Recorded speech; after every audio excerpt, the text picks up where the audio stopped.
إزاي تستعيدي أنوثتك وجاذبيتك؟ خطوات بسيطة هتغير حياتك. مرحبا بك عزيزتي في رحلة نحو استعادة وهجك الطبيعي وجاذبيتك الأصيلة. قد تكونين مررت بأيام شعرت فيها بأنك فقدت جزءا من أنوثتك، ربما بسبب ضغوط الحياة، المسؤوليات المتراكمة، أو حتى مشاعر داخلية لم تستطيعي تفسيرها. لكن الحقيقة هي أن الأنوثة ليست مجرد مظهر، وليست أمرا يولد معنا فقط، بل هي طاقة داخلية، إحساس راق يتجلى في كل تفاصيل حياتك. في هذا البودكاست لن نتحدث عن وصفات سريعة أو نصائح سطحية، بل سنخوض معا رحلة عميقة مؤثرة، رحلة تعيد إليك توازنك، ثقتك، وجاذبيتك الطبيعية. سنتناول الأنوثة من 4 جوانب أساسية: الجانب النفسي، الجسدي، العاطفي، والروحاني. وسنقدم خطوات عملية سهلة يمكنك تطبيقها خلال أسبوع واحد لتلمسي فرقا حقيقيا في إحساسك بنفسك وفي تفاعلك مع الحياة. هل أنت مستعدة؟ لنبدأ معا خطوة بخطوة نحو استعادة إشراقتك الداخلية والخارجية. المحور الأول: الجانب النفسي. كيف تستعيدين إحساسك بذاتك؟ 1. تحدثي مع نفسك بلطف.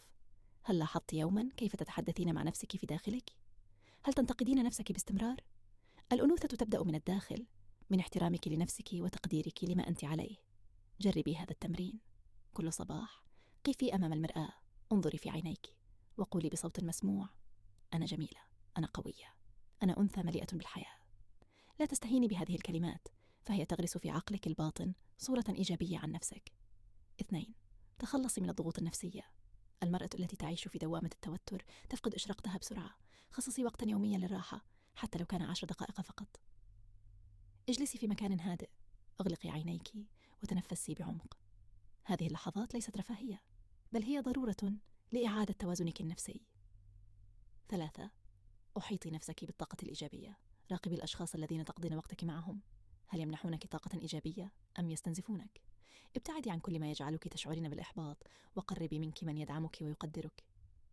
المحور الثاني: الجانب الجسدي. كيف تعتنين بجمالك الطبيعي؟ 4. تواصلي مع جسدك بحب. العناية بجسدك ليست ترفا، بل هي رسالة حب توجهينها لنفسك.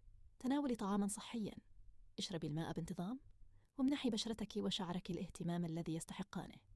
جربي هذا التحدي. كل ليلة دلك وجهك بزيت طبيعي مثل زيت اللوز أو زيت جوز الهند، وابتسمي لنفسك أثناء ذلك. ستشعرين بفرق حقيقي في إحساسك بجمالك. 5. تحركي برشاقة ونعومة. الأنوثة ليست في المظهر فقط، بل في طريقة الحركة والتفاعل مع العالم. جربي المشي ببطء وهدوء، اجلسي بطريقة مريحة وأنيقة، ولاحظي كيف يعكس ذلك إحساسك بذاتك. 6. ارتدي ما يجعلك تشعرين بالجمال. ليس المهم أن تكون ملابسك باهظة الثمن أو مواكبة للموضة، بل أن تعكس شخصيتك وتشعرك بالراحة والثقة. اختاري ألوانا تليق بك، واستخدمي عطرا يعبر عن أنوثتك. المحور الثالث: الجانب العاطفي.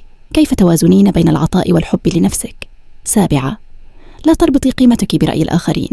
أنت جميلة وقوية ومستحقة للحب بغض النظر عن نظرة الآخرين لك.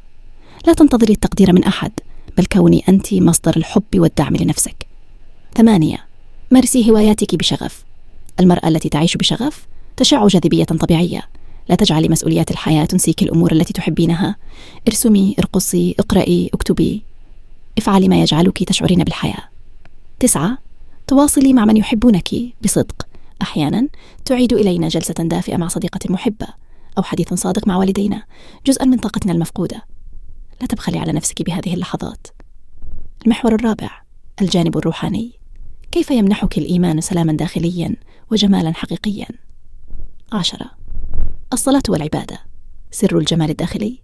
لا شيء يمنحك السكينة مثل لحظات الخشوع في الصلاة والدعاء.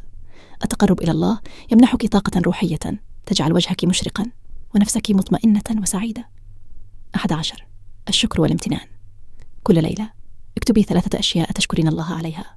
هذه العادة تغير طريقة تفكيرك وتجعلك ترين الجمال في كل لحظة. 12. كوني نورا لمن حولك. قد لا تدركين ذلك، لكنك عندما تمنحين الآخرين حبا ودعما ينعكس ذلك على جمالك الداخلي والخارجي. الأنوثة الحقيقية ليست أنانية، بل هي نور يشع على كل من حولك. عزيزتي، الأنوثة ليست شيئا تكتسبينه من الخارج، بل هي طاقة تعيش في داخلك. كل ما عليك فعله هو أن تعيدي التواصل مع نفسك، أن تحبي ذاتك وتمنحيها ما تستحقه من اهتمام ورعاية. ابدأي اليوم، لا تنتظري الغد. خذي خطوة واحدة على الأقل من هذه الخطوات، وراقبي كيف ستبدأ حياتك بالتغير. إذا أعجبك هذا البودكاست، لا تنسي الاشتراك في القناة وكتابة تعليق تخبرين فيه عن الخطوة التي ستبدأين بها اليوم.